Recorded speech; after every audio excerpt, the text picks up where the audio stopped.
What's up, everybody? Today I'm out riding the homologation model for the FIM Moto E World Cup, the Energica EGO. I can begin to tell you how exhilarating this bike is. Now, I've ridden other electric motorcycles and I'm far from awestruck by the electric feel, but the Energica packs such a punch, it's absolutely insane, and I love it. Now, if you've been stuck on your fossil fuel bubble, no worries, I got you covered. Energica stems from an offshoot project from the CRP group, known for their Formula One expertise in manufacturing.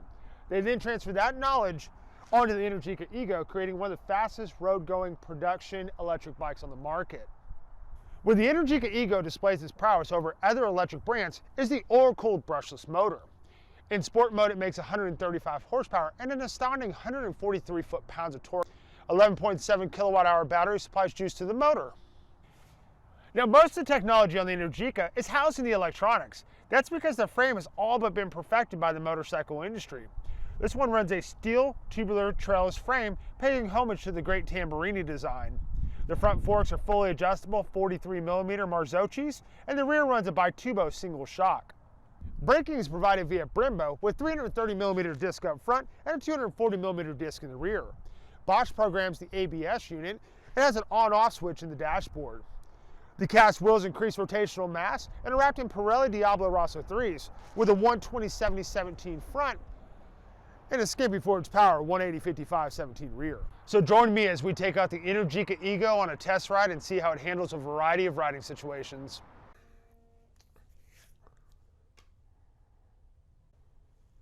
The Energica EGO uses the latest TFT dash.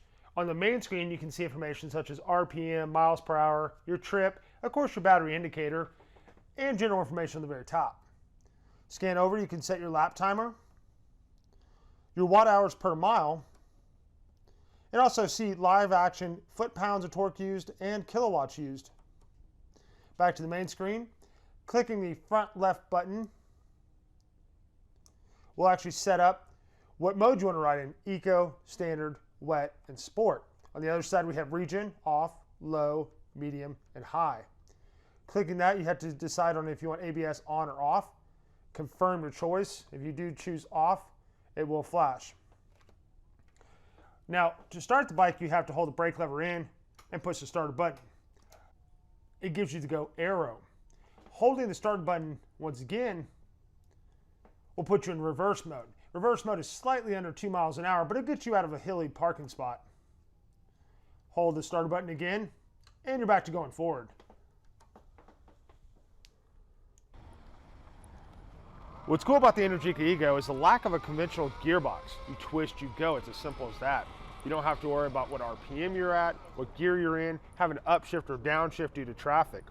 You can set the regen from low to disabling it and actually coaster stop, or if you like to have that engine brake feel, set it to high.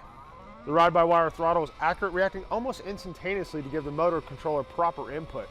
The only odd thing is the lack of idling motor noise and the mental panic when grabbing for the non-existent clutch lever.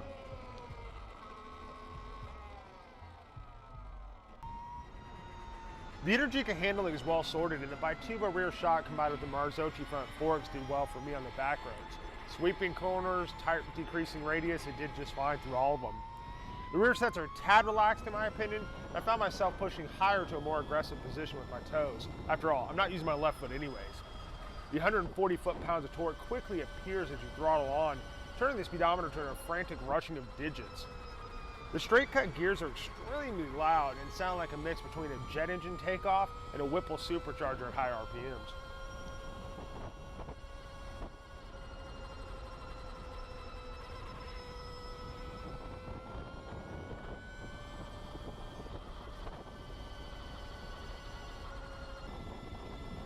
Riding at speeds in the upright position, the wind blast kept hitting me right below the helmet.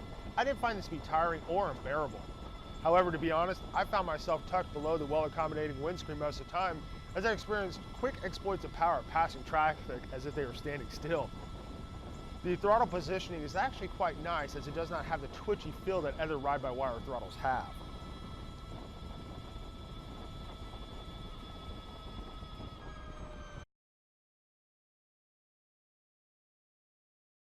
The seat height and knee bend radius did fine for my 5'10" build with 32" inseam. However, the body position definitely tilts you towards the clip-on bars, putting strain on your wrist and neck. I constantly found myself shaking out my hands to get the blood back through them.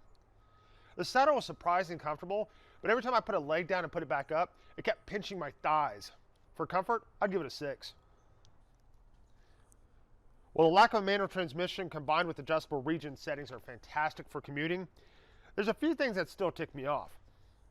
Some might say I'm stuck in the 90s, but I do miss the ability to store my wallet, a phone, even a credit card under the seat, but storage is not found on the Energica EGO, nor most modern super sport bikes. It does, however, have a locking level 2 charger port underneath the seat and can be used at any of the ever-growing Tesla stations. The range on the bike surpassed my expectations as I spent the better part of my morning commuting, riding back roads, and doing some highway riding. I'd give this bike a 6 if it wasn't for the ease of riding without shifting. So for commuting, I'd give it a 7. In town, the bike is well mannered as you don't have to worry about lugging RPMs or the bike getting hot.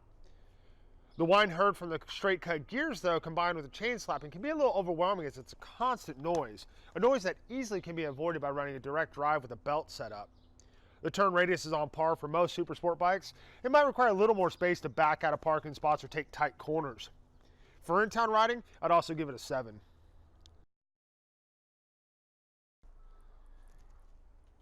The Energica's handling for on-road use is great. You'd be hard-pressed to push past the limits of the stock suspension before exceeding the tire's limits. The major downfall of the bike is the sheer weight as it weighs over 600 pounds. The brakes almost have to work double time to get it to a halt, and the rider has to work extremely hard to get it to be flickable from corner to corner. This bike is 110 pounds heavier than the Zero SRF, its nearest competitor. I would give it an 8, but due to weight, I'd have to bring it down to a 7. Where almost any electric motorcycle shines is acceleration, and this bike is incredibly smooth and at the same time insanely quick thanks to its brushless motor. I only felt one hiccup in power at the low end when giving it full throttle, but the bike regained those RPMs with no problems. At almost any RPM, you give it full throttle and experience it without lag. I'd give the bike a 9 for acceleration without a doubt. The Energica is built around high speed, so the majority of the time you'll be behind the windscreen, tucked in. Sitting upright, put the wind towards the top of your chest, but nothing unbearable. The bike experiences little to no side wind blast that would cause problems. At high speeds or freeway riding where this bike is at home, I'd give the Energica an 8. The Energica EGO reminds me of my first childhood riding experiences where all I knew how to do was twist the throttle and accelerate as a big smile erupted from my face. Now, the Energica not only does the acceleration that I used to love and feel, but it also handles, brakes, and stops like a modern super sport bike should. That being said, it's hard to look past the feeling of shifting gears and hearing the sound of a high RPM leader bike on throttle. So if you're looking to add a bike to the stable that has superior handling in the electric bike department, then the Energica EGO is the bike to choose. The first twist of the throttle will set you back and make you smile without a doubt.